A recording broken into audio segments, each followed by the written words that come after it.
Hi, my name is Klaus. I'm an engineer today. I'm reporting on customers' issues. Well, he had addressed to the seller where he bought a vehicle from.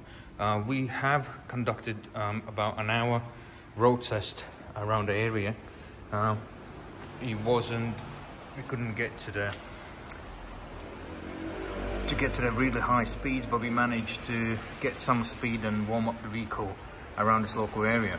And however, those customer concerns, they are free. What I can reconfirm, that's a brake squeal intermittent.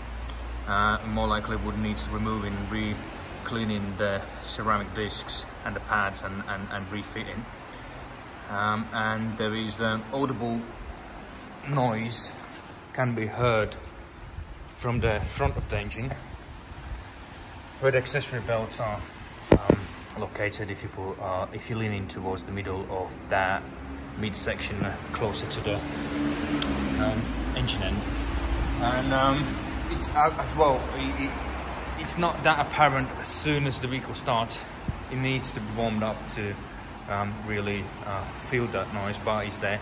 And the third one would be an audible noise, rattle, like a clunk, more like to be specific, from the suspension, and it's intermittent.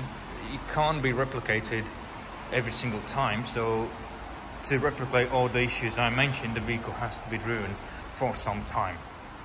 And so the rattle happens only like over the bumps, or the speed bumps, which goes across the road, so the both wheels hitting the bump. And it happens intermittently. It took us a while to replicate the noise. Around about 70 miles an hour we went over the bumps, and I can confirm that the issue is present. The rest of the issues I will mention on the report, but the seller has to rectify those issues. Otherwise the vehicle is not fit for purpose. Yes, I agree, the faults are kinda not straight away evident, but they develop, and a customer is not satisfied, and I confirm those issues exist. It just needs to be rectified. Mr. Perry, thanks for using us.